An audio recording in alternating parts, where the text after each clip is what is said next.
So welcome to the second workshop of the Big Three. I like to call this the Big Three series. I'm going to share my screen, and it's a fairly informal workshop, so you don't have to mute yourself if you don't want to. If you've got background noise or anything, it might be nice to do that, but feel free to unmute yourself and ask a question at any time. All right, let's see if I can find it. All right.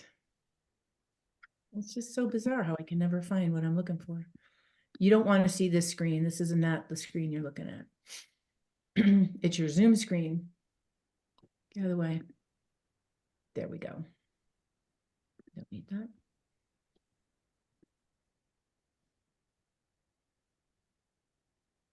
Ta-da! Can you see it? Yeah? Mm-hmm. Yes. Yay. So this one, our first workshop in the Big Three was on stress. And Deb, I just remembered that I'm supposed to send you that recording. Did I send Lynn the recording? Yes, okay. So again, lots going on with me this morning. So my brain's a little like all over the place. So the stress one, the reason I started with the stress one is because that's sort of the underlying sort of juice to everything else. And then we started with, the next one is digestion, because digestion is the one that really is going to help you have an understanding of your overall well-being. So the things that we're going to cover in this workshop is what exactly is digestion, Ayurveda and digestion, because that's where I come from, symptoms of digestion dysfunction, and then practical tips and what you can apply to help you on a daily basis. Because after all, it's the things we do day to day that really do matter. Otherwise, we just end up in a sort of a backwards spiral. I keep moving you guys around somewhere. Yeah. So digestion is a process of breaking your food down. This is simple science, breaking your food down into the nutrients your body needs, and then being able to eliminate what it doesn't. And this is key to overall well-being, and I'll go more into it. But our digestion is optimal on all systems. When it is optimal on all systems, we are healthy on all levels, and that's including our brain. So newest science, newest research is showing there is no difference between our body and our mind. The terminology now is mind body, but even I'm waiting for somebody to come up with a great term, right? Because we still can't get out of the place of, well, my body's doing this thing and my head's doing this thing, but it's all related. And we have an epidemic of GI issues in this country. It's become normal, but it is by no means normal. People are looking for a healthy cure in an unhealthy living environment. Isn't that interesting? So what do I mean by that? Well, we're eating processed foods, and processed foods is anything that comes in a bag or a box. I don't care what it is. We eat on the run, or we eat when we're stressed, or we eat in front of the television or the computer screen. We eat late at night. We eat too much late at night. There's all this dysfunction around how we're trying to look for healthy gut, healthy living around foods and digestion, but we don't really have a very good, healthy lifestyle. So what do you think health is? If you were to describe health, what would you say? Anybody want to guess?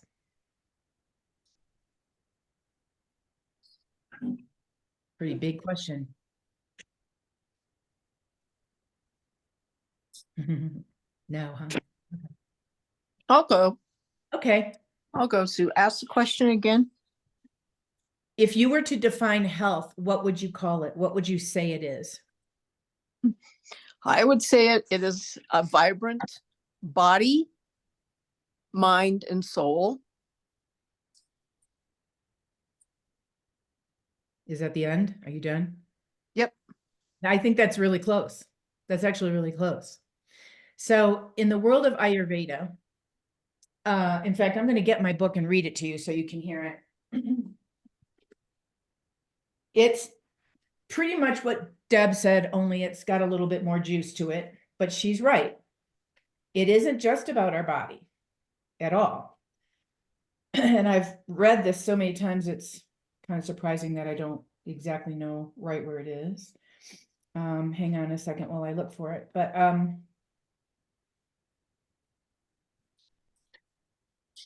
when we're talking about the health of the body in the world of digestion, yes, in the world of Ayurveda, digestion is at the heart. No, I'm not going to find it. What? Oh, I will find it because it's important. Okay. This is what Ayurveda says. Health is a continuous and participatory process that embraces all aspects of life, physical, mental, emotional, behavioral, spiritual, familial, social, and universal. Achieving balance on all levels of being is the true measure of vibrant health. So if you think of body, mind, and spirit, like Deb said, and then expand it a little bit outward into the world, environmental, your relationships, how you behave in the world, those are all interrelated health. So you know how the medical community describes health? Anybody know that answer? I'll take a stab at it. Okay, Deb. No visit to the doctor's office. Medical, well, you could say that the medical definition of health is the absence of disease. That's what they're looking at. And that's what all of our RDAs are put on. That's what all of our, basic systems are, the absence of disease. So you could walk around with all kinds of digestive issues like gas and bloating and reflux and all the things, but there's no disease. So they're not going to really think there's anything really wrong. So it's really a skewed system, as we all know. Some of you know my story around my IBS that I had diagnosed in the early 80s. And literally, I could not function. I could not eat and I could not function. I was pretty miserable. And they gave me medicine, which again, IBS back in the 80s, they were sort of like, I don't really know, but we're going to call it this. IBS is irritable bowel syndrome, in case you don't know.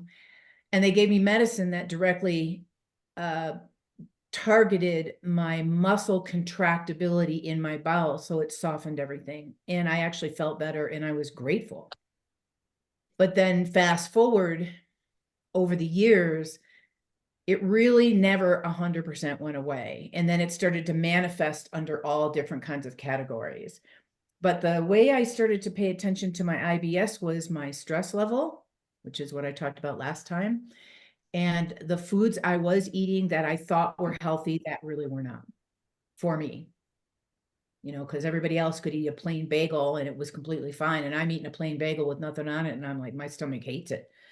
So one of the number one things we're going to talk about today is we are all unique individuals with our own unique constitution, and we all have unique, different needs. You can't write a script food-wise for everybody. It just doesn't work. So, oh my goodness, where am I going to put you guys? All right, so, oh, that's better. So if we understand what our digestion actually is, we're going to go through this a little bit, little anatomy here. But if you look at the 5 points here, it goes from the mouth to the anus. The Ayurveds call it the super tube. And everything starts at the mouth. And in fact, there's many people who say that your digestive enzymes start to be created in the mouth the minute you see your food. It's kind of like Pavlov's dog, the minute he hears the bell or the minute he sees the food, he starts salivating. And that's what we do. If you think about a meal that, maybe you've really been looking forward to, or you've prepared all day long and you sit down, your digestive enzymes begin even before you put it in your mouth, which is pretty significant. So this is where the process of, and the idea of sitting quietly and eating your food quietly, mindfully is really helpful, because if we don't do that, we miss this first process, and then we end up having a harder time down the tube. My funny story about this that Chris loves to tell everybody is when I was working as a personal trainer and I was running my studio, I was in a car a lot. And I was eating in my car a lot. I was eating and driving and talking on my phone in my car a lot. Do you think that was mindful eating? Do you think that had something to do with my IBS symptoms? I mean, it's just like, it's silly when I think back on it, but that's exactly what I was doing. And the funniest part is Chris and I lived in the same town, and I was stopped at a light. I literally had my notes on my steering wheel, looking at my notes for my client that I was going to go see. I was eating, sitting at the stoplight, and I hear this honk, honk, honk, and I look over and it was Chris. Me. And she was like, "You are so busted. Oh my God." So this was before we really knew what we know now, it's all a learning curve. So then the next part, it goes from the mouth and it goes down the tube and goes into the stomach, which is where it breaks down the food. And this is where your digestive enzymes and your the amount of water in your system is really important, because the stomach needs the enzymes and the stomach acid and the water to mix it all up to make it a consistency that it can pass through. The next level is the small intestine, which is where we absorb our nutrients. And this is where this watery consistency gets broken down even more so that it can pass through the intestinal walls, the good stuff. Bad stuff doesn't, good stuff goes out. So it's sending the nutrients through this really fine liquid so that the body can absorb it. This is why you need to put space between your meals, because the stomach needs to be completely empty in between intake meal 1 and intake meal 2. I'm going to talk a little bit more about that later. We hear a lot about intermittent fasting. There's lots of good things about it. I'll talk about that more later. But that old rule of snacking every 2 to 3 hours to keep your glucose levels up really messed everybody's metabolism up. And if the body doesn't go all the way through its digestive process and gets down into the large intestine, where it's kind of the storage tank, it never fully goes through its whole system. You never fully get all your nutrients. The digestive system never fully relaxes and rests. And so it's almost like you're always working against yourself. The thing to think about with the large intestine is that this is where we need hydration, because we need hydration for it to go all the way through, for sure. But when we, if we have no hydration or low hydration, the stool gets really sticky because it's pulling out everything it can to make the stool so that you can evacuate. And it gets, that's the only word I can think of, it gets sticky. And have you ever, there's 2 ways that you can tell if you're dehydrated and your stool isn't proper, is that you're constipated, first of all, or you can pass the bowel, but it feels really like it's sticking to you. Does that make sense? I know Diane knows that because she told me something earlier. So all of this traveling through the super tube is really important. And what most people get stuck in is they either eat too much food at the beginning, too often, so there's this like congestion backlog in the stomach and small intestines, or they've got some kind of condition going on and they can't pass the bowel, so it's sitting in the large intestine for days. And just a little aside, let me see if I can find this note that I wrote down. Oh, it's probably further down the line. I will tell you later, but it has to do with constipation. And that was something that I dealt with when I had IBS. The 2 symptoms that people typically will get is severe diarrhea, where they can't hold on to anything, or severe constipation, which is what I had. Both of them are detrimental for different reasons.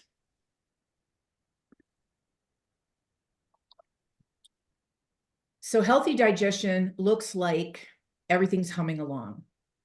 And when you've got everything humming along, your immune system is humming along, which is really important. So we know that if our gut is healthy, our immune system is healthy, and our brain is healthy.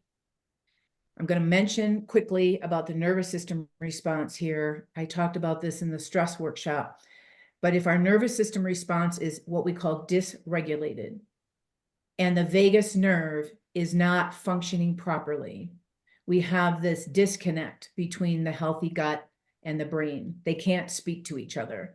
And this is where we get into trouble with function of organs, and then this memory thing and dementia. Healthy, balanced digestion absorbs nutrients from food and eliminates what it doesn't need. I've already said that in the beginning.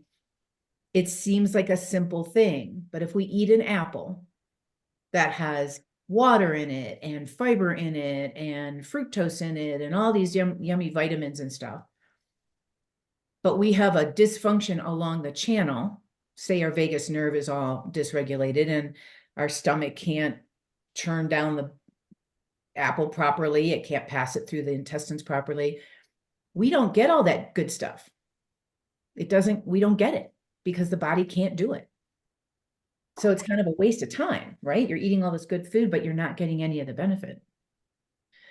Healthy digestion looks like you have a regular bowel movement daily, if not more than once a day. But the word there is regular, not 3 times a day, and one day, once the next day. You have balanced energy throughout the day. You do not have food cravings, and you do not have a bloated abdomen. Now, this is aside from the fact that you also don't have any digestive symptoms either. But this is what it would look like if you had healthy digestion. You could ask yourself if you have any of those symptoms. So unhealthy digestion, if you think about the super tube, if it gets congested anywhere along the line, it prevents the elimination.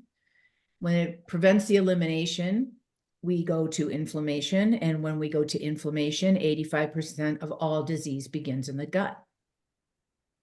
And that's a pretty significant amount, don't you think? 85%. So I don't care what's wrong with you.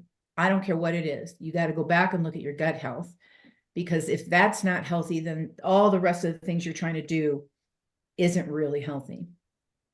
You know, I could exercise every day. I could think I'm eating right. I could take my supplements. I could drink my water.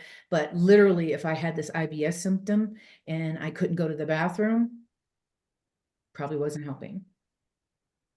And the one thing to remember about when you have healthy digestion, you are metabolizing. And metabolizing anything, whether it's your food, your thoughts, your emotions, is how we function in our whole body. Our cells metabolize constantly. So if that's not happening, then we're kind of stagnant. We get into this really stagnant place. Not only we are what we eat, but we are what we digest. It's just what I was saying about the apple. So if we can't digest our foods, we also can't detox our toxins from the food and the environment.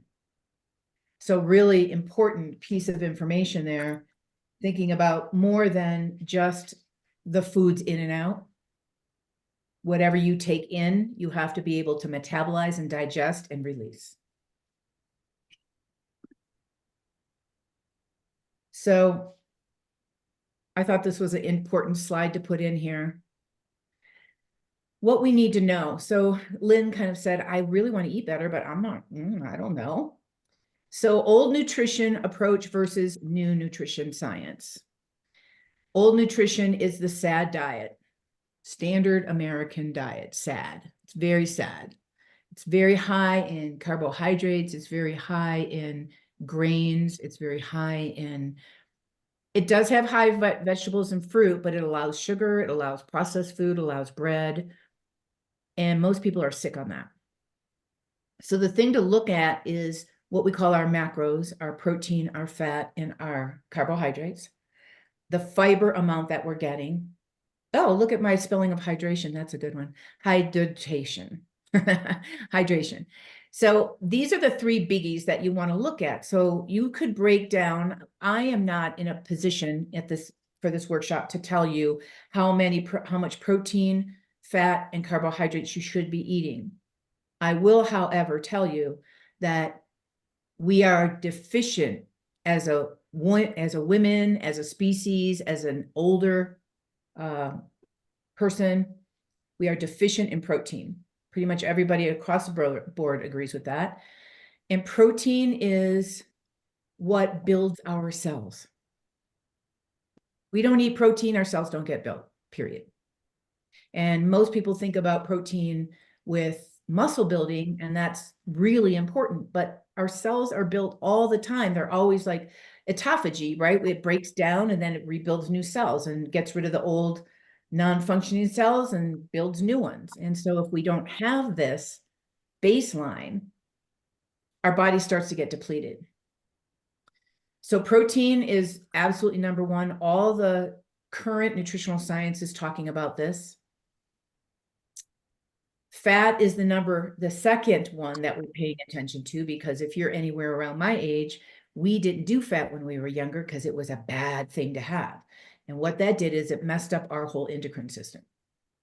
Fat is what your brain needs. Fat is what your cells are made of. Now, the fat is important of what kind you eat, right? You're not going to go out and eat McDonald's and go, oh, I got my fat and my protein. No, don't do that. But, healthy fats like avocados and olive oil and almonds and things that are really true to the earth, where they come from. Do not eat seed oils. Do not eat any kind of seed oils. They're toxic. I don't care what anybody tells you. Canola oil is a bad oil. Do not eat it. I don't eat any oil except for olive oil, avocado oil. Every once in a while, I've got grapeseed oil, but I don't have that very often. Sunflower oil, safflower oil, canola oil, obviously vegetable oil. Don't eat any of those. They're toxic. There's so much written about this now. In fact, I just heard somebody talk about this in relationship to Alzheimer's, that it was one of the number one reasons they were starting to see this dysfunction in the brain. They kind of traced it back to when these oils were introduced into the culture as healthy. Quite interesting. And then the third macro is your carbohydrate. Now, this is where fiber can come in. Carbohydrates are really important food, but you don't want to eat more of that than your body needs for energy. Most of us don't need it. So if I'm eating oatmeal in the morning, where's my protein? I might get 2 grams of protein. No, I need to put more food on top of that oatmeal so that I can get the fiber from the oatmeal, but I also get my protein and my fat. So you have to start to think about how your plate is broken up. For me, if you looked at a plate, half of my plate, half is protein. And then the other 2 sides, half it's broken down to fat and carbohydrates. I eat very little carbohydrates unless they're vegetables. I eat very little grains.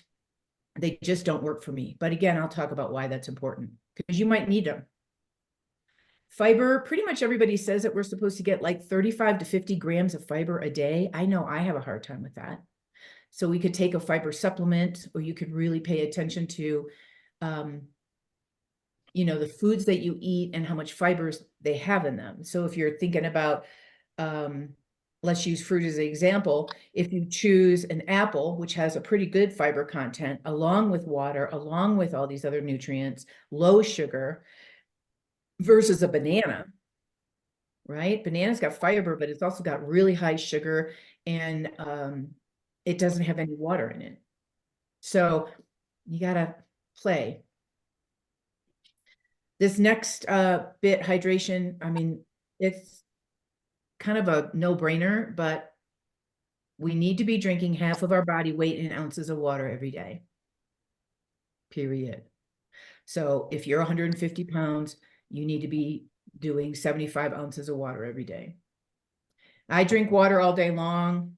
I got it here. And this is I'm going to talk about this later, but this is the tea that, I don't know if you saw my picture. In fact, it was almost this picture on Facebook about the tea I was drinking for the digestive tract. Anybody know which one it was? Serena knows, because she saw it. What was your question? What was the tea that I was drinking? What's the tea I'm drinking for my digestion? CCF. Digestion. CCF tea. Yeah, we're going to talk about that. But it's an Ayurvedic tea. I have all this really great information about why it's so good for you. We usually talk about it in the cleanse because it's a healthy thing for our digestion and a cleanse process, but anybody can drink it at any time. Just make sure you're paying attention to your hydration, because not only do you lose your brain function and you get kind of foggy, you lose your energy, your cells can't reproduce and function properly, your digestive system definitely definitely falters.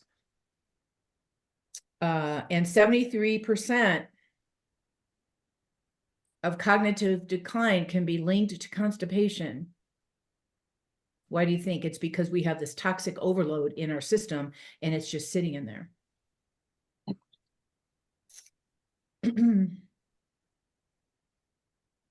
Your digestive tract needs a break. I gave you a little hint about this earlier. And I'm going to talk about fasting here just for a minute. You know how our culture takes an idea and then turns it into cray-cray? So if a 12-hour fast from like 7 o'clock at night dinner to 7 o'clock in the morning breakfast is good, then we have to turn it into a 16-hour or an 18-hour or a 24-hour or a 2-day or a 3-day. I mean, I can't even tell you the intensity that's out there around this. And what they're starting to find out is that it may or may not be really great for women, these long fasts. Now, if you're sick, you got some kind of issue, you're on a medical fast, that's different. I'm not talking about that. I'm talking about the people that keep trying to make themselves fast when their body's already stressed. They've already got excess weight on them because their body's super stressed. And then they're going to add fasting on top of it. Makes no sense. But what I will tell you is that fasting for that like 12 hours, let's say 12 to 16-hour range, is really important during the night to give your digestive system the opportunity to come rest and digest, and for the lymphatic system to do its work, and for the liver and gallbladder to do their work. So if all of our energy is going into food processing, i.e. digestion, our energy can't go to these other systems. Does that make sense?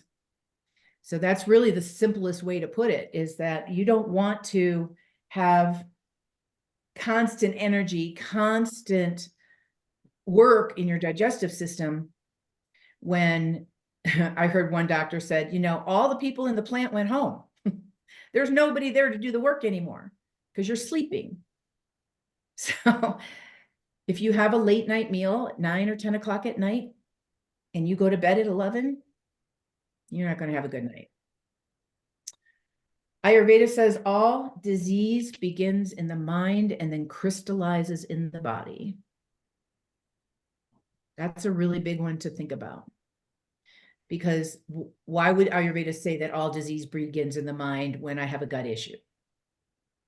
Because most of our gut issues are around our mind and our belief systems and our nervous system health.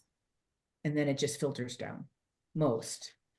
Ayurveda goes into this at great detail. That would be another workshop, I would tell you. Sue, can I ask a question about the intermittent fasting? About how many hours does Ayurveda would they consider to be an okay intermittent fasting? Like 12 to 16 hours. That's all you need. Okay. All right. So in Ayurveda, we talk about having an earlier, lighter dinner. So most teachings, whether you're Ayurveda or not, talk about do not eat a big meal at night because it's just too hard on the system. So let's just say you have dinner at 5 o'clock. Let's just say. You're more than likely not going to wake up at 5 o'clock. You're probably going to wake up at maybe 7 or 8 o'clock, maybe eat breakfast at 8 or 9 o'clock. So what is that? That's 15, 16 hours. The bigger issue too is when you're eating earlier in the morning or earlier in the evening and you're eating something light, you want to try to wait to go to bed for at least 3 to 4 hours. So think about that. If you eat at 7, do you go to bed at 10? That's minimal, because you want that process of digestion to be all the way done before you go to bed. So think about when you're eating dinner. I mean, I eat dinner usually around 6 or 6:30, but many times I'm in bed by 9 or 9:30, and I'm just pushing that envelope. And I'll bet you, I've never paid attention to it, but I'll bet you if I had a crummy night's sleep, it might be linked to that. Now that I'm thinking about it. And, you know, there's a lot of really good things written about intermittent fasting. I'm not telling you should not do it, but everybody's different. Some people, they can do like a 15 or 16-hour fast every single day and it works for them. Some people do a 15 or 16-hour fast like 2 or 3 times a week because they can't really sustain it. You really have to watch your energy level and if you feel depleted. You know, my typical way I eat is I eat dinner and then I don't eat anything else until almost lunchtime the next day. I let my body tell me. So it's usually around 10 or 11. So it's a good 16 hours or so. And I'm like clockwork. I can start to get hungry and I look at the clock. And if I think, because you know, this is how we are as humans, oh, I'm gonna fast a little bit longer. The energy that I have from the fast starts to go away and I start to get really tired because I have no food in my body. And so the bigger thing to think about is how you feel after or during or when you eat. So that's a really good one to think about. Like for me, if I push that fasting window to 18 hours, I want to take a nap. It doesn't work for me, but you know, you might be different.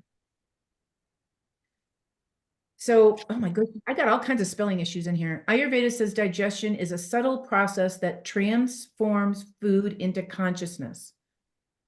I must have done this when I was hungry. It's more than just eating when you are hungry and feeding when you are not. It's each cell is nourished and each cell is conscious. So if we think about that, we're not just food in and food out.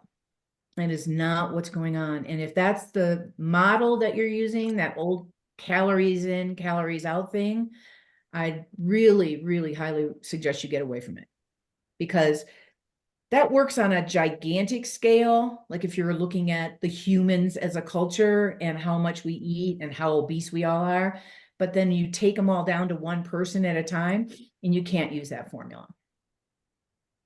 If we don't eat enough calories and we're out exercising all the time, yeah, we're going to be emaciated. If we're overeating way too many calories and we sit all the time, yeah, we're going to get heavy.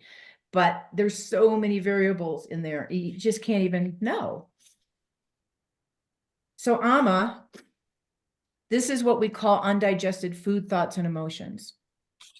Ama is the toxic sludge or the toxic residue in our system that's not processed. So when our digestion isn't moving properly, it gets kind of stuck. And this is what Ayurveda says is caused from all disease, is this undigested toxic residue. And notice how they say food, thoughts, and emotions. And if you think about ama, it's like changing the oil in your car. So if you never change the oil in your car, what happens? It gets all sludged up and eventually it stops running. Right? That's what ama is like. And ama you could call cholesterol ama, but that's not really accurate. It's really more, it's like a residue that's sitting in all the cells that your body can't get rid of because there's too much of it. Ojas is the opposite of ama. It's the superfine essence of digestion. This is life-sustaining vitality that keeps our immune system really high. And any Ayurveda will tell you that's what they're after. They are doing all of their practices so that they've got this essence of vitality. They've got really good energy. They've got glowing skin. They've got great digestion. All the things are humming along. Prajnaparata, one of my favorite words, means crimes against our own wisdom. We know we shouldn't do it and we do it anyway. Anybody ever do that? Come on, I know you have. Because I have. We all have. And then finally, these are things that we think about with Ayurveda. We think about the undigested food and how can we help the body move through a cleanse if a, better, you don't have to do a cleanse, but to cleanse the system so it stays healthy, how we can build ojas, how we can get away from our own crazy, and then how we can look at our own doshic constitution. These are the big things. And I'm just looking at my notes, making sure I don't forget to tell you something that I wanted to tell you. Like that. Missed up a page. Most teachings will tell us, whether it's Ayurveda or not, but Ayurveda really works on this principle, is that, you are not like me and I am not like you, and we have different needs based on our lifestyle, our body constitution, any health histories we have, all the things, right? And so we have to look at our own lifestyle and our own, what we're dealing with in our body, mind, soul, so that we can move forward and make a good decision about things. And even the doctors now are starting to say that the quality of the food really does matter. There was a time when they would just say, yeah, no, it's calories in, calories out. You can have 10 sodas to equal 700 calories, or probably more like 7,000 calories, or you could have, 10 cups of broccoli and it's all the same. Now, that just is stupid, right? But that's how they used to tell us. So now they know the quality of the food really matters. And so the more whole the food can be, the more, the least amount that it's processed. So a good example here is rice. A lot of people like rice. It's a grain. It's good in carbohydrates. It's got some fiber, especially if you eat brown rice, but it is a processed food. So I would not eat it every single day. That would be like a once a week or maybe once a month food for me. The other thing to think about is how it's processed. So most of us aren't going to go and get butter from a cow. We're just not going to do that. So we got to look at the pure butter. So we're just like doing like this. And you've heard the old saying, stay out of the middle of the store. Go to the grocery store, walk all around the aisle. Go all around the perimeter and don't go up and down any aisle. I do that and then I forget half of what I needed, like my tea, I've talked about stress and how that really does make a difference. And now I'm going to go into the whole talking about the dosha constitutions.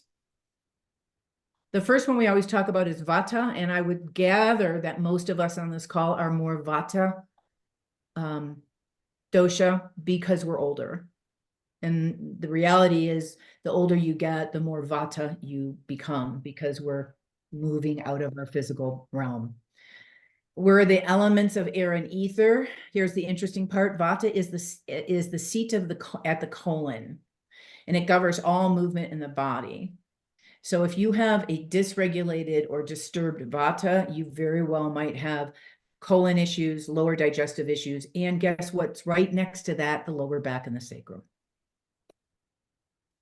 Qualities are dry, light, and mobile. So we try to balance those qualities if they're dysregulated with things that are opposite in qualities.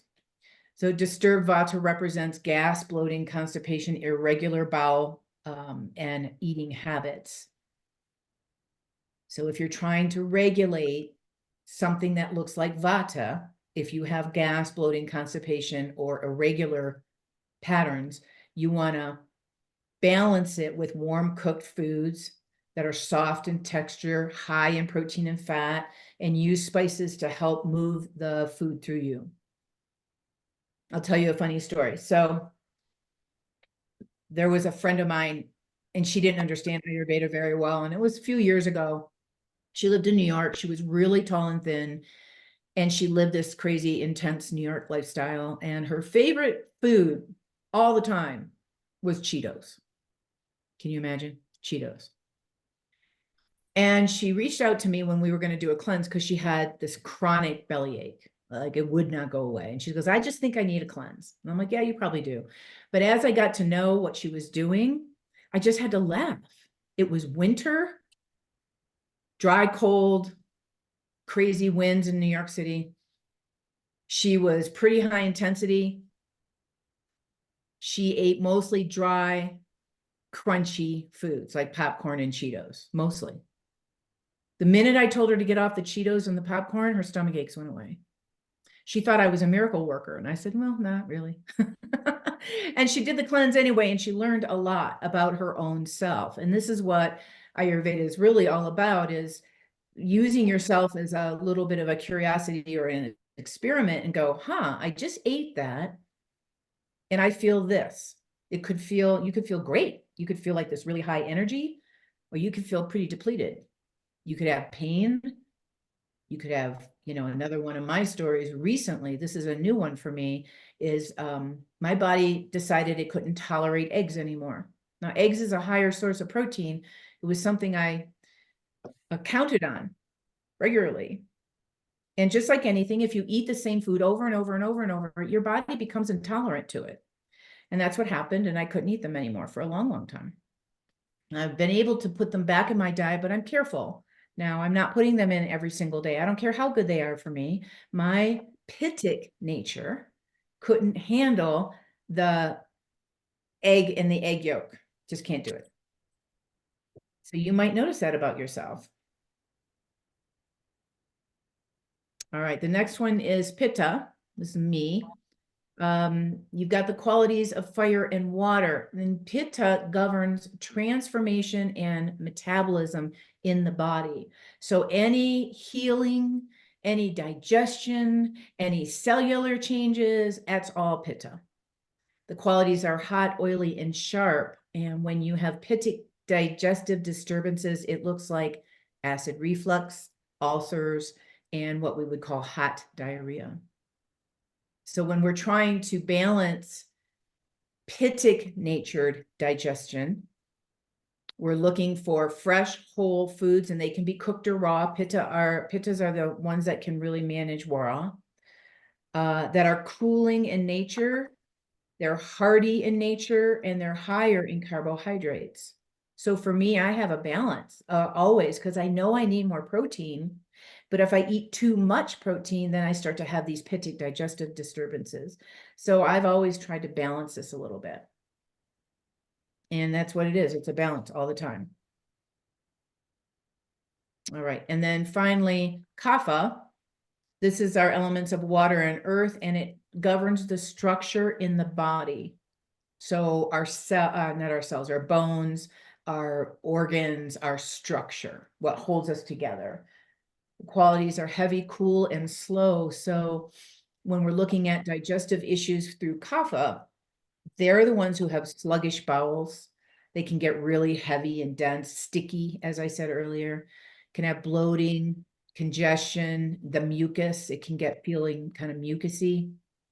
So when we're in the kaphic digestive disturbances, we're looking at smaller meals, no snacking, lots of fresh fruits and vegetables, and they can eat a lot of variety of legumes. And if you don't know where you are, because we all have all three of these dosha qualities in us, but most of us have one primary one. And if you don't know, there's tests that you can go out and take. The confusing thing about the test, and that's why I didn't put it in this particular workshop, is that when you take a dosha quiz, most of them are talking about your current state. And that isn't really your dosha. That's what's called your vrikriti dosha. This is your current state where you are right now. And this is what we're talking about in this workshop, not how you were born. That's your DNA dosha. So when I first learned about doshas, I found out I was a pitta. I was like, woo, I'm full of fire, No, I'm not really that. I don't want to be. Dosha means disturbance. Dosha means dysfunction. So we try to find our way into balance, looking at it through the lens like this, because it's really, really helpful to understand, oh my gosh, when I get stomach problems, I always have, let's use myself as an example, I always have constipation. Had I known what I know now back then, I would have realized that I had way too much air and ether in my colon, and I had no fat, no density. nothing, no water. It just wasn't even, nothing was moving. I heard this Ayurvedic practitioner talk on Instagram, and she was telling the story about her getting a backache. Like she had injured her back, right? And so she said 2-3 weeks she had been doing all the things. She had been doing all the things about physical therapy and rest and ice and all the things you would do for a backache, and nothing was going away. And then she had this moment, as we all tend to do, of vata, dosha, is in the seat of the colon, which is right where the sacrum and the lower back is. And she had this aha moment, and she went, oh, I'm treating a physical symptom, but I'm not treating the root cause, which is the vata dosha imbalance. So she started doing a vata dosha diet. She added some herbs and spices, and lo and behold, went away. Happens all the time.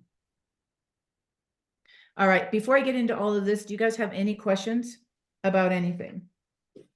I have a question about water Yes? and drinking water. Is there a time frame of drinking water that doesn't disturb your alcohol or your acidity in your stomach to digest food? Good question. Thank you. Yes, I would say so. You never drink anything with your meal. That's number 1 rule. Number 2 rule is never drink ice water. And if you're going to drink water near a meal, you should have it 30 minutes before. That's kind of the overall kind of guideline. And then if you're thinking about water intake, you're trying to get your water intake in the first 2/3 of the day. So when you're getting into the later afternoon towards your meal time, like if you were drinking water still, I'd be like, yeah, probably around 4 or 5 o'clock, I'd stop drinking water. Because guess what's going to happen if you drink it at night? You're going to be up peeing. So good question. Water, a certain amount of water will be in your stomach anyway if you've been drinking water. Like say if you're going to have lunch, you've been drinking water in the morning, a certain amount of water is going to be in your stomach. They say 1/3 of water, 1/3 of food, and 1/3 air to make this perfect mixture. Every time I go out with people, and if I see them drinking ice water, because when you go to the restaurants, that's what they give you, right? Ice water. And then I can't tell you how many times I'd say, could I just please have water with no ice? And then they come back and it's got ice water in it again. Because it's just automatic. Everybody does it, especially here in the desert. So yeah, those are the things I would say about that. Anybody else have any questions? No. The other thing I would mention about water is other liquids can count, but they really shouldn't have any calories to them. So like I could drink herbal tea and that would count. I could drink my CCF tea, that would count. If I had broth, that might count.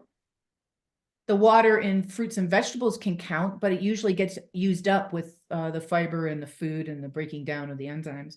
So most everybody I listen to says you have to use just plain distilled or spring water, filtered water, not distilled, spring or filtered water.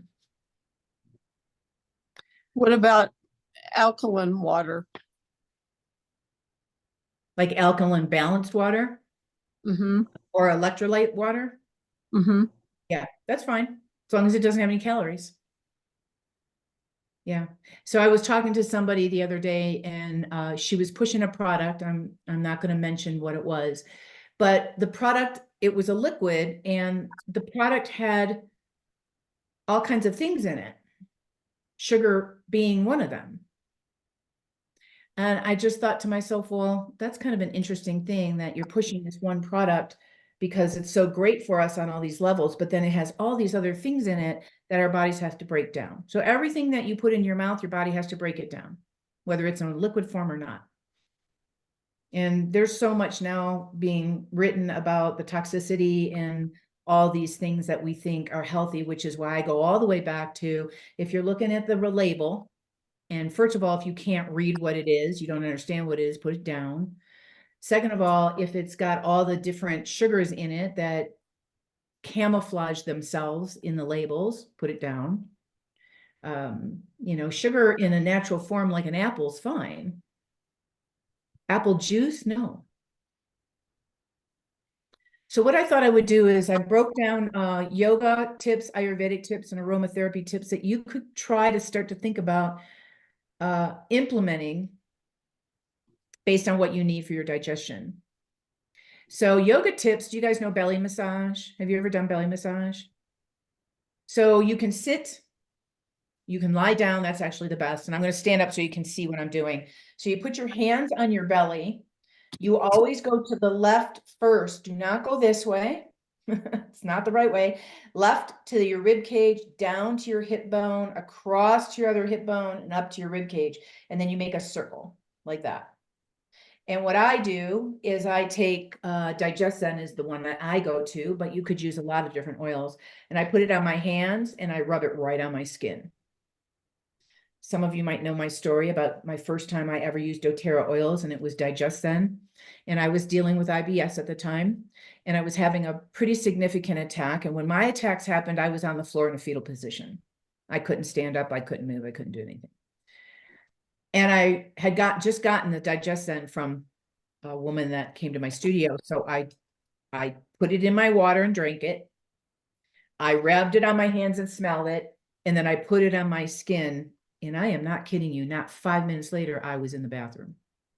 And it was a good thing, because remember my symptom was always constipation and bloating and pain. So it moved it through. The other story about that is that little goes a long way. You don't want to do what I did. Agnisara is a pranayama that we do in yoga that's stoking the digestive fire. So if you have a kaphic digestion where you feel sluggish, like nothing's really moving, you would do this particular technique.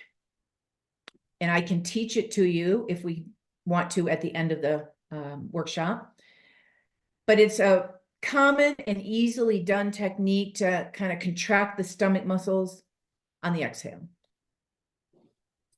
Pranayama belly breathing is another one, and belly breathing is known to tone the vagus nerve. So if you think, you know what, I have a lot of stress going on in my body, and I know that's a big issue, doing this belly breathing or diaphragmatic breathing every day, if not more than once a day, would really be helpful to you. And I think everybody on this call knows how to do that. You put your hands on your belly and you just inhale and let the belly expand, and you exhale and feel the belly release. You don't need to pull the muscles in. You don't need to do anything. You're just drawing the belly and the breath down so the diaphragm actually works properly and the expansion happens. And this is where we tap into the vagus nerve. And this is where all the sweet stuff happens.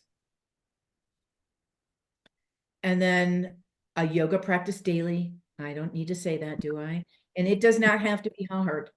It can be yin yoga.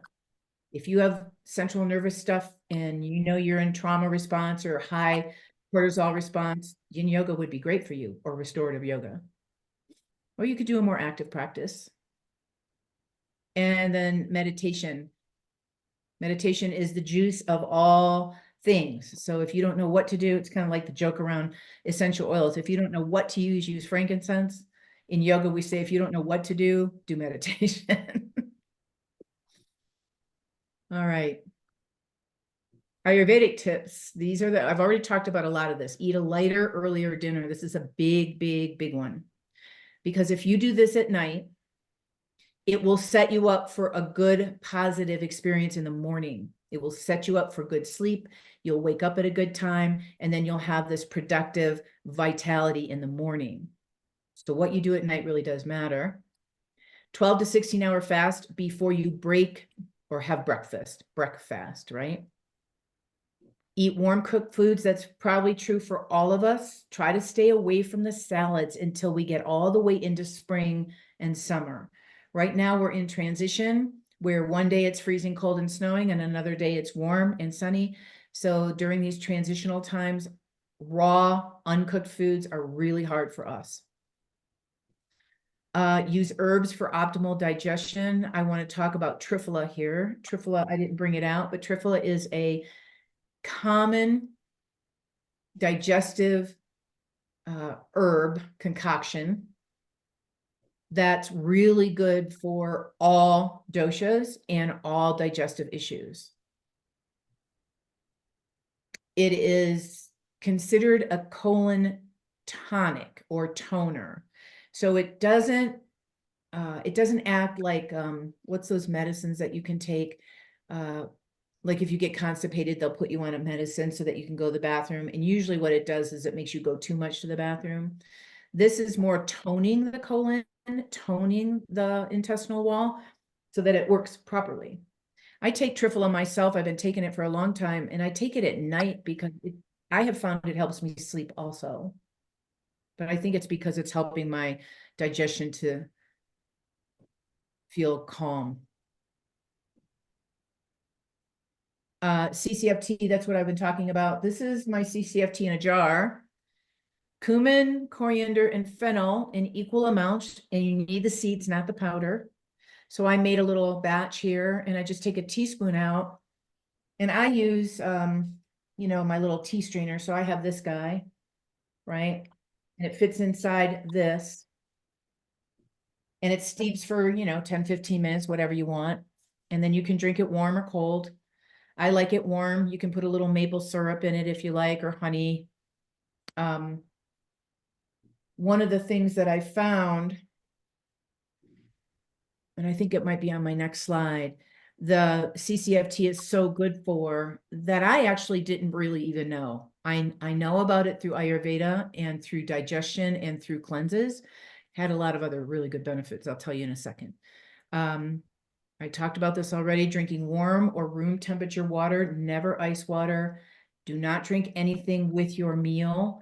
Ayurveds wouldn't say this, but nutritional science says if you're a wine drinker, you can have a little bit of wine with your meal because it is a it's a predigestive enzyme. It helps that digestive process. Red wine specifically. Little. A Stay shock. hydrated. I know. Stay hydrated, super important. No ice ever. Now, if you're having ice cream in the middle of the summer, that's a little different. But having ice with your meals, we call it dampening the digestive fire. Can't happen. So this is the CCF slide I did this morning. Move you out of the way. And these were just the big highlight benefits. I couldn't possibly write them all down, but cumin benefits, look at that. Increased activity for digestive enzymes, promotes weight loss and fat reduction, supports blood sugar management, stimulates Agni fire, flushes ama, soothes inflamed tissues. That's a lot of stuff for one little spice. Now, usually what we do is we use spices in our food, and that's really fine. But how often do you do that? That's what I would ask. I'm not good at spices in my food. Chris is really good at it. I'm not good at it. So if I can get it this way, it's great. Coriander improves digestion and reduce, again, digestive system. Look at my spelling. Oh my God, I did that this morning. So if you are having any digestive symptoms, coriander is really good for that. It reduces inflammation. It lowers cholesterol. It calms pitta. So if you have any pitta disorders going on, it will calm that. And fennel regulates blood pressure, reduces water retention, increases fat burning, reduces constipation, IBS, bloating, gas, regulates all three doshas. So for me, when I look at something like this, and all I have to do is make this little cup of tea a couple times a day, that's kind of a no-brainer for me because it's going to give me so much benefit. One thing that Chris always says, she kind of discloses when we do our cleanses, is her symptom of digestive dysfunction is reflux. And she can get it pretty significantly.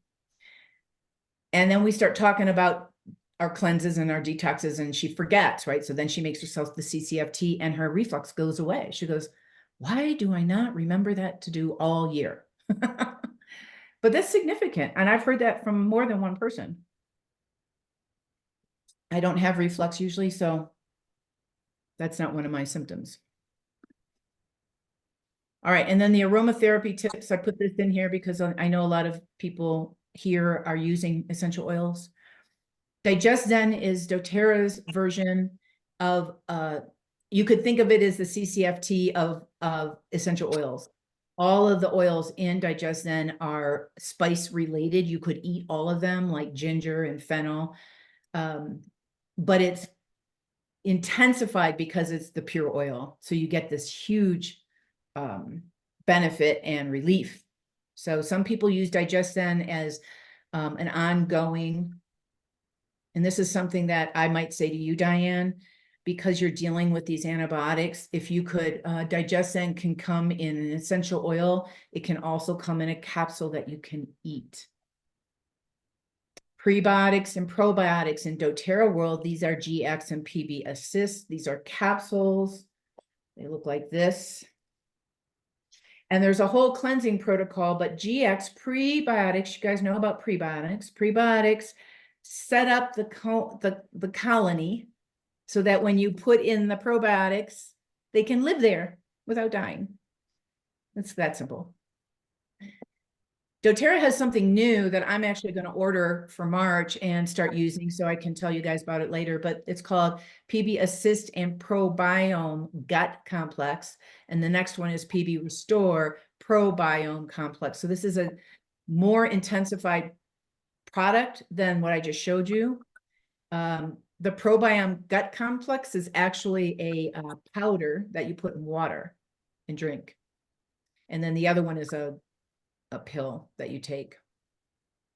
The oils that work really well for gut health, aside from Digestion, because maybe you don't have Digestion, but you have something else. Ginger, obviously, you can take it by mouth or you can put it on your body.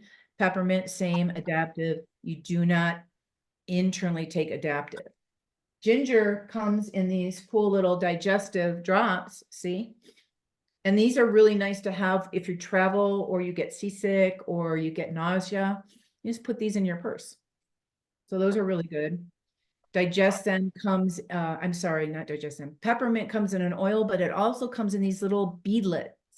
They're one drop in a gel, little tiny gel beadlet that you can put in your mouth. And some people use it for like a mouth freshener, but most people will take it in the stomach and it'll break in the stomach and you'll feel this nice warm stuff going on in the stomach that'll help calm the stomach. And adaptive is a blend of oils that's specific to help our nervous system. So if you're under stress, adaptive helps you adapt to the stress. And that comes in an oil that you can use in a diffuser, or you can it also comes in a gel cap that you can take. I'm mentioning these next three only because they're on sale. You get them for free this month. You have to buy 200 PV through doTERRA.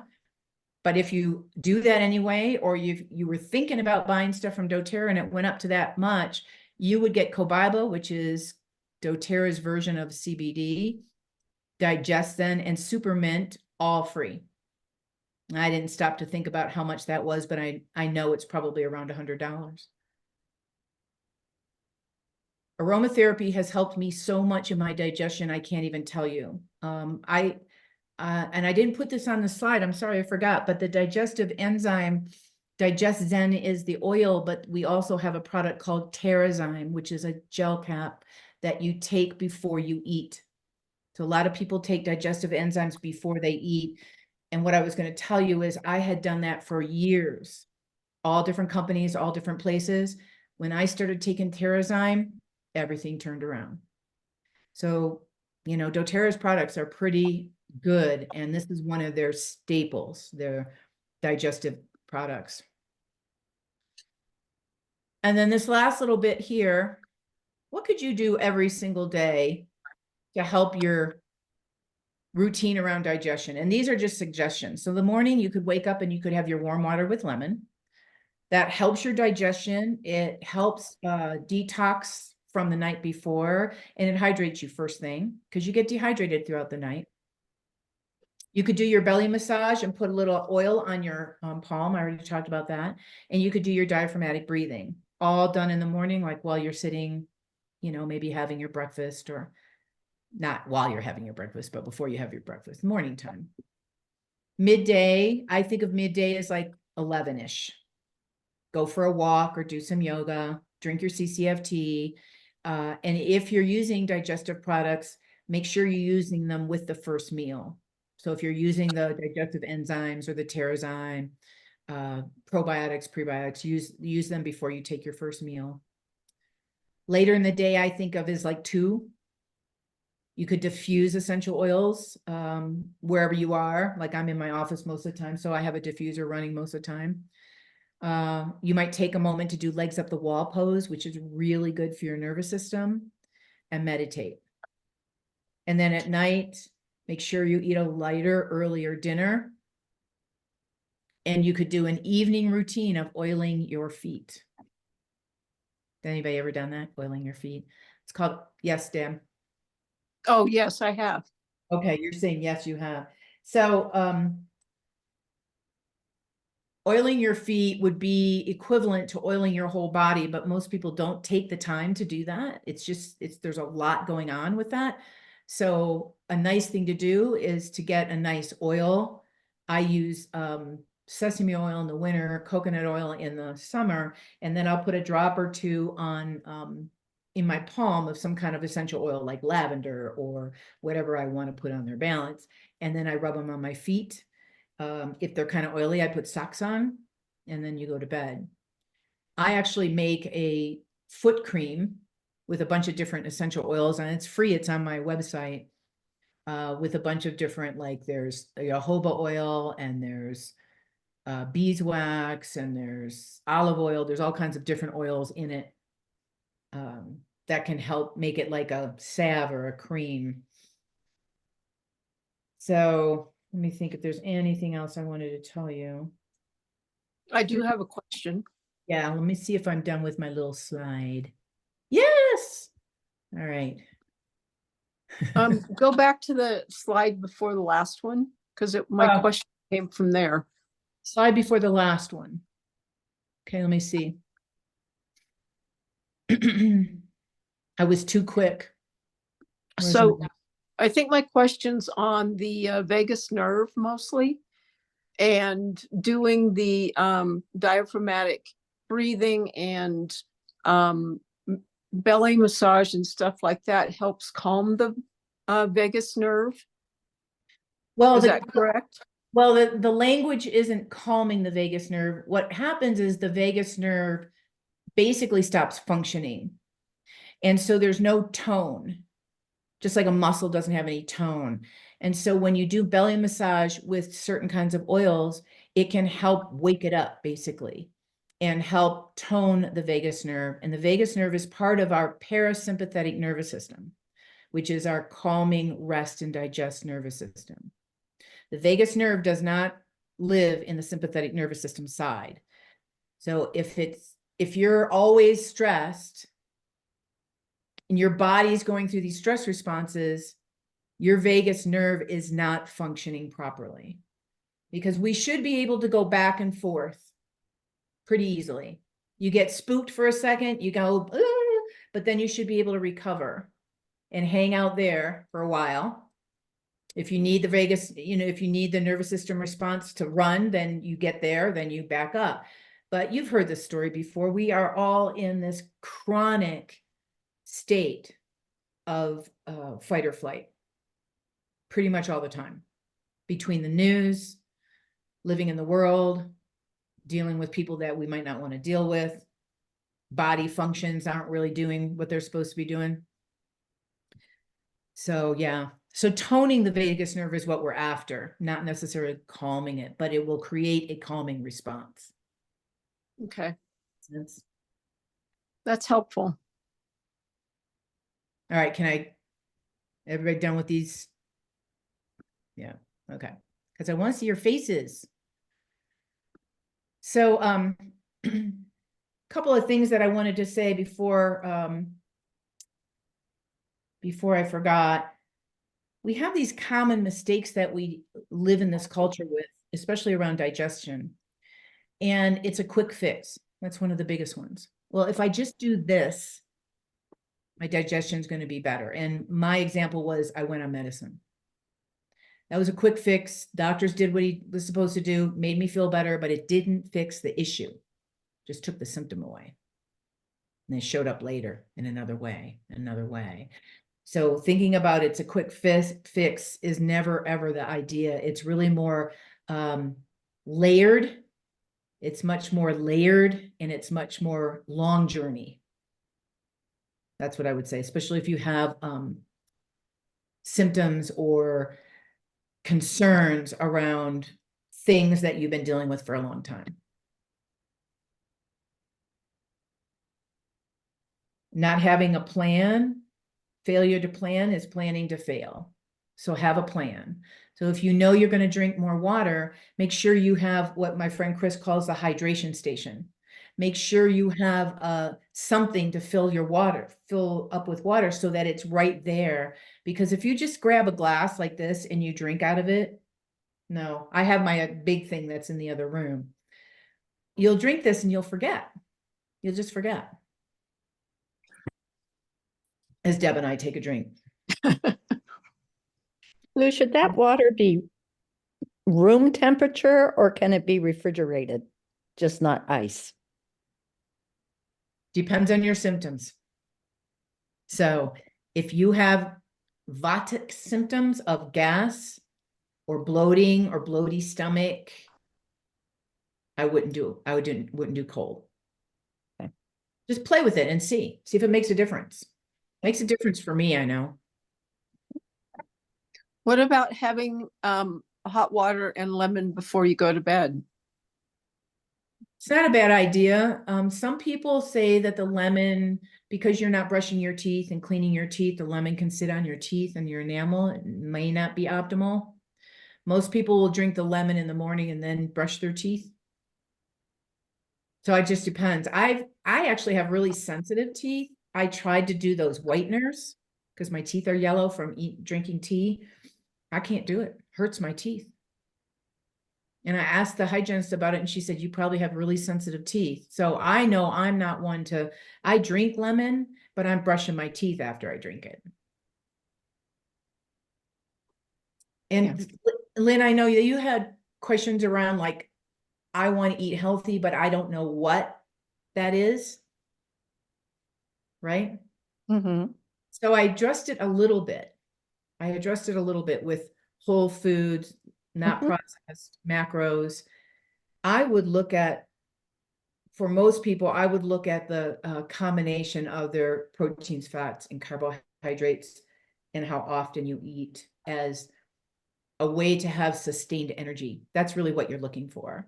And because you're working out, and I know you're working out, make sure you're getting some kind of high level protein in your body, either before you work out or after. Do not go work out and then wait 3 hours and have your protein, because guess what? You just did it for nothing. Okay. And that's a hard one. You really have to plan. So I found a really clean protein powder. It is a whey protein powder. And I used to do this with smoothies and I couldn't get it down. It was almost like a gag response. It was like, I'd drink about half of it and I'd be like, I can't have any more of this, And I did a combination of like milk and water and greens and, I'd put some blueberries in it and all the things. You know how my body likes it? With water. I just mix it with water and drink it. Because the protein powder is filling. Even though you're just drinking it, it's filling. It's a protein. It's got 20, 25 grams of protein in it. That's going to fill you up. So if you're hungry and you're like, I don't really feel like having a whole big meal, you might want to think about a smoothie or a protein powder to get the protein in that you need. The only problem with that and the way I'm doing it is I have to also eat something else somewhere else because I'm not getting my fat in. I'm not getting my carbs in. Okay? So you just play with it. Just make sure you're getting the protein in. And that's true for anybody. If you're working out and you might be getting a little bit stronger, but you might not be seeing any changes in your body. You might be seeing like your muscles are still kind of like wimpy and they're not really doing anything. It's because you're not feeding them. You're not feeding them. Yeah. And we're in a culture of carbohydrates. We are.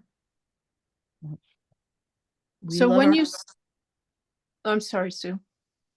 When you said earlier about proteins, building the cells, not only the cell walls and in the muscles and stuff, but there are also other cell walls too, or cells Your whole throughout body. the body. Yeah. I was told a while ago that if I did like a heavy workout, that I need to go home and eat protein or my body would start eating on the muscle for, and then I would have no muscle. It doesn't really eat its muscle, but what it does is it can't, you breaking down the muscle tissue, you're breaking down the cells in the muscle, and then there's nothing to rebuild it. So then it just gets depleted and weaker. Right. So it's not really eating on itself. It's just kind of like there's nothing else to make it grow. It's kind of like you got a seed in the ground. You planted the seed in the ground, and then if you never water it and you never give it sunlight, it's never going to do anything. It's going to wither and die. So you have to give your body what it needs. And most of us overeat fat and carbohydrates. In fact, I was listening to this functional medicine doctor, and she said almost every one of her students, when she has them track their foods, she said, first of all, people hate doing it. They hate doing it. And then second of all, when they do it, they find out they're eating way too much carbohydrates and way too much fat and not enough protein. Because protein is hard to eat. Like if you're out and about in the world, it's hard. I don't want to eat a big hamburger every single day. So when I travel in the airport, and people go, oh, I'm eating my nuts. Your nuts have got like 4 grams of protein. There's like nothing in there. Nothing. If you think of protein, going back to the medical recommendations for nutrition and the RDAs, remember their whole baseline philosophy is to avoid disease. So the RDA for protein is really low because it's based on eliminating disease. So if you go down too low in protein, you'll start to get all these disease-oriented problems. They know that. So they've got this like really low level, and that's what people have been doing forever. And now all the new science is coming out and they're like, that's like minimal to keep us alive. It's not keeping our muscles healthy. It's not building up any kind of resiliency in the body. So most of the nutrition people are talking about and this is a big hefty number, 1 gram of protein per body, ideal body weight. Ideal body weight. Wow. That's a lot of protein. So at my ideal body weight, I'm at 125, 130. I'm supposed to have 130 grams of protein. I can tell you, I can't get there. It's really hard for me to get there, but I work at it. I work towards it.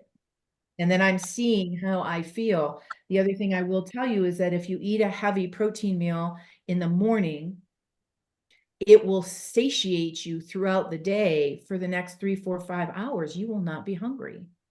Mm-hmm. If you eat a bowl of oatmeal and you don't put anything else on it, you're going to be hungry in an hour.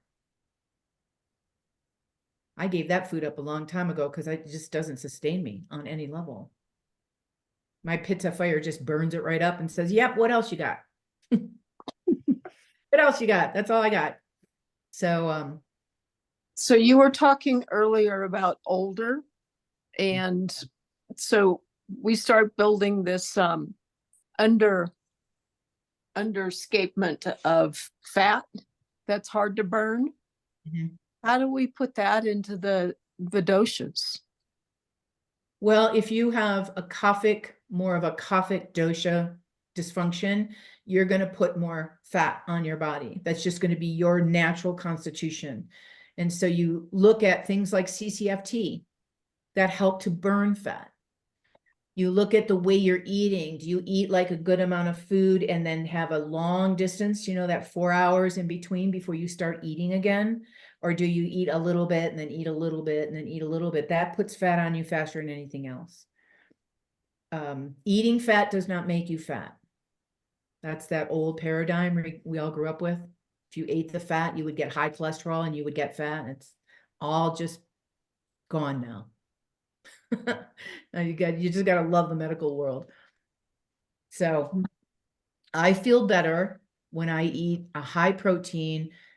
I have some fat in the protein, obviously. And then like this morning, I had a grain-free little tortilla and I had 1 egg. I had some jack cheese with chilies in it, and I had a chicken breast, like kind of smushed, and I ate that. And I ate that at like 11. And it's now after 2. I am nowhere near hungry. I won't probably eat until dinner now. And it's not because I'm starving myself. I'm not doing that on purpose, but my body is satisfied. I don't have to eat all the little nuts and things. I don't need it. And in Ayurveda, it says you eat enough at meal 1 to sustain you to meal 2, to sustain you to meal 3 if you're eating 3 meals. And if you get hungry at night, you want a snack, drink some warm water or have a cup of tea or something like that. Because most of the time it's just habit. Most of us are just habitually eating food in front of the television. Unfortunately.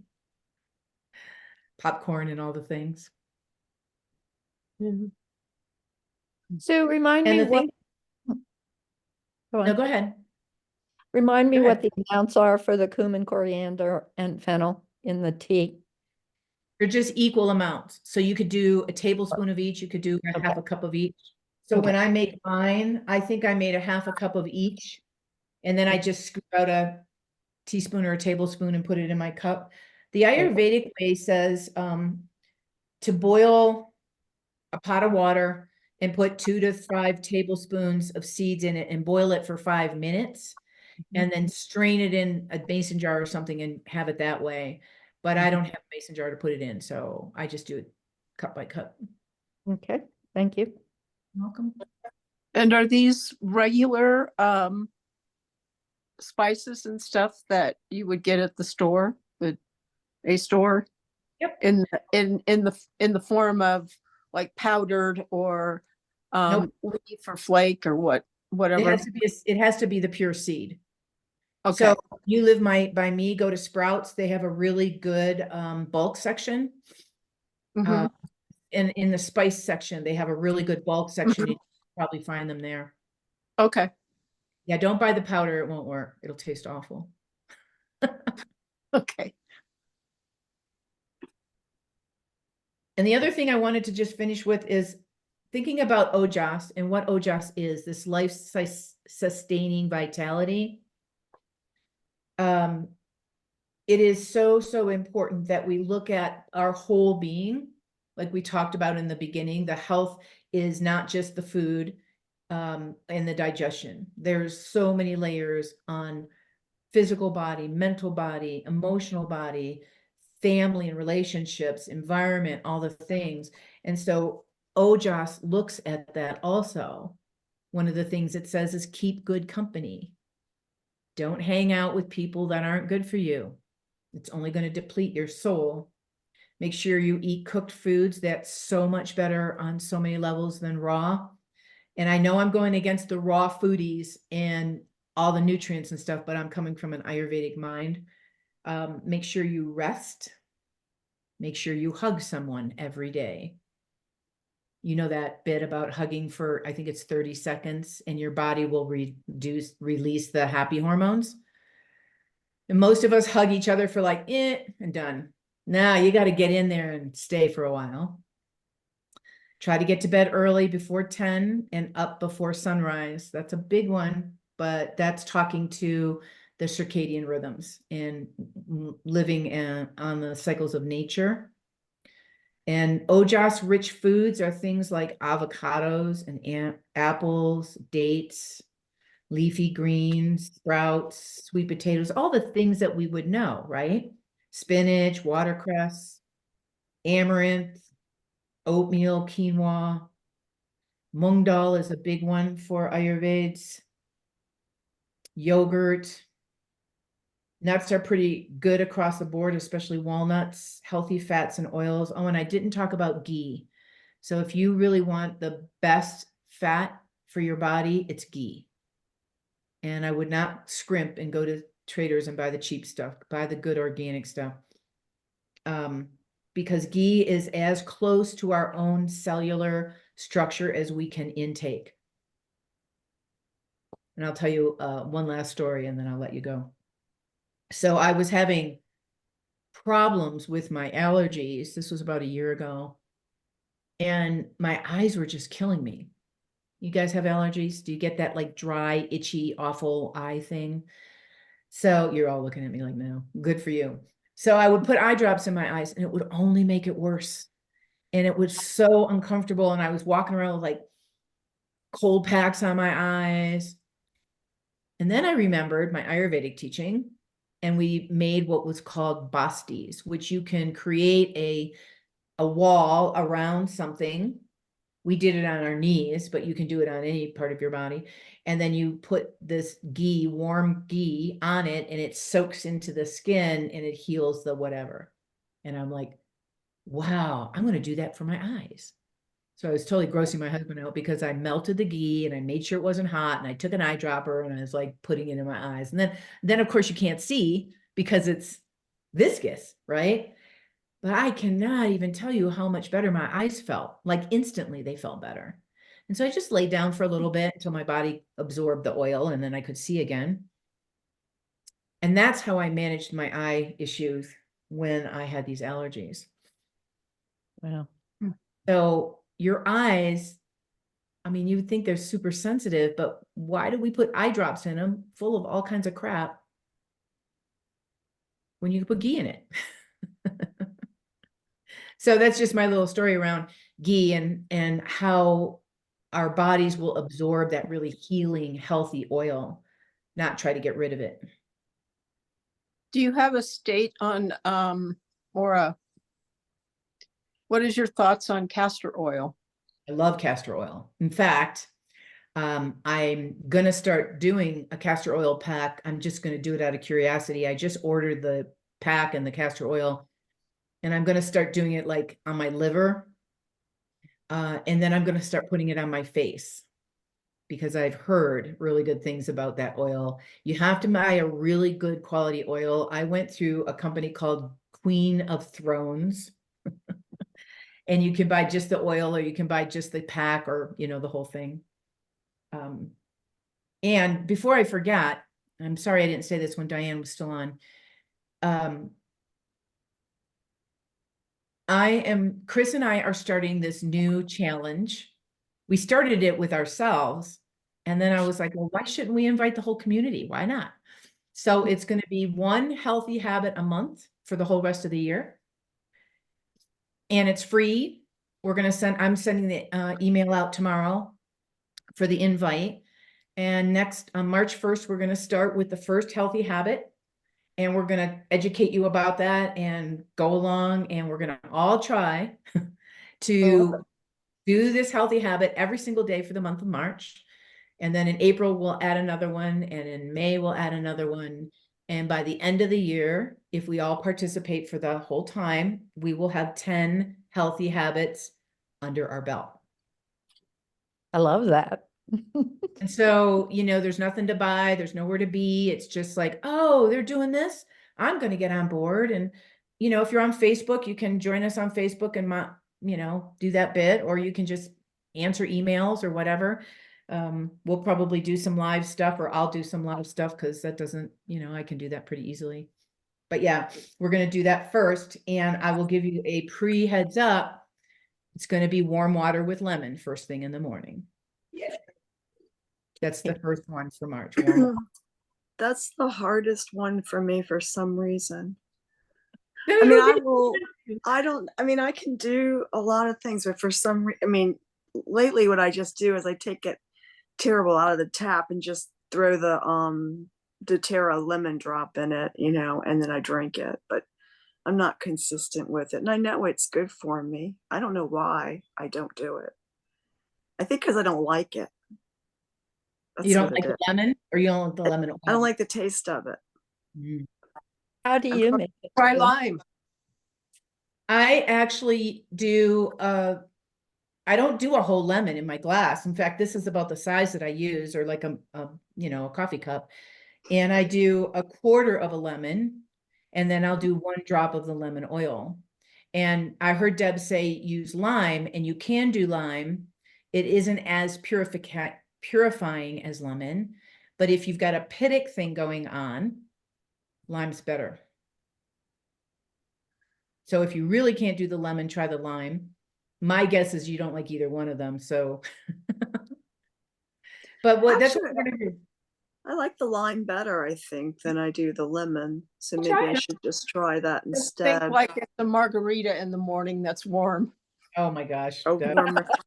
Well, but if I do the lemon and like a teaspoon of honey and hot water, then I'm good. Yeah, except for the honey, what you're I trying know. to do. Yeah, you're trying not to put I any know. calories in. You're not trying to, I know. you know, it's the whole detoxing process. Yeah, I know. It's to cleanse the liver. So I know. And So is I keep coffee trying allowed it. after? Mhm. You can do whatever you want after, you just drink the water first. So Mhm. typically what I do, because I drink tea, and this has been sitting here first, so I won't drink any more of this because it's too late. But I make my water, and this is sitting there with a lid on it so it stays hot. And I drink this while I'm, you know, doing my readings or whatever I'm doing. And then when this is gone, I've got my tea sitting here. Yeah. Because I I get up. do it. Yeah. I do it. I'm just not consistent with it. Well, maybe hopping onto this free challenge, it'll be like, well, if everybody else is doing it, I'm gonna do it. I'm gonna Well, get my bullet journal out again and keep track day to day. That's a great one. That That's a makes it a little more fun. And what I have, this is my experience of what I've been doing lately, and you guys might have the same experience, is, and it goes back to me starting doing meditation consistently. I've been a meditator for years, but I just drop it and pick it up, drop it and pick it up.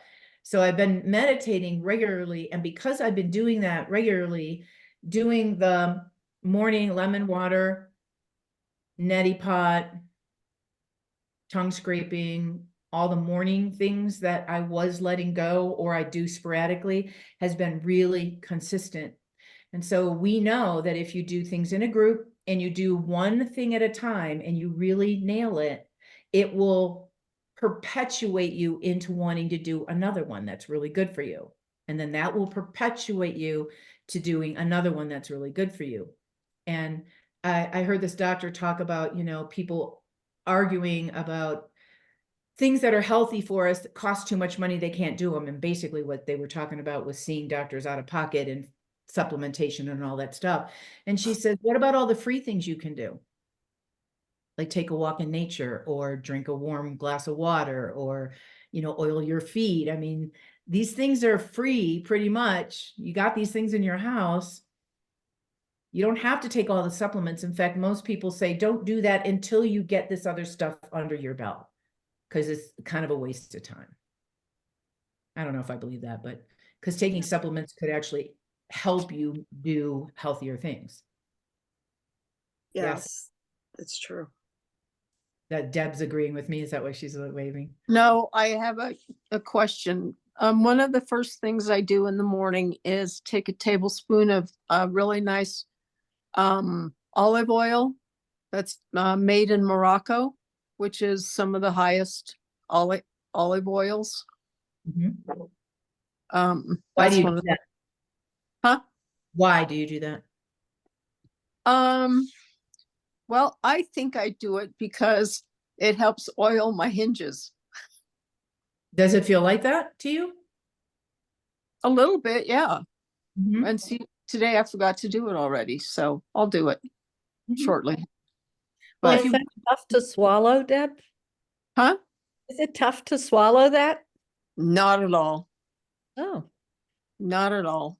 It's a really nice olive oil. Makes a What- difference. what I would say, if you wanted to do the warm water with lemon, is you do that first and then do the oil after. Yeah. Yeah. I'm glad you're doing something that you feel oils your hinges. Yeah, I'm like the Tin Man right now. And, you know, it is hard because we are in the winter and Deb and I live in Santa Fe, so it's dry here. It's really dry here right now. So, And this cold and windy. And yesterday was And cray. the- We had like 50, 60 mile an hour winds yesterday. It was Oh, awful. wow. Today Yeah. it's beautiful out. So, again, transition time.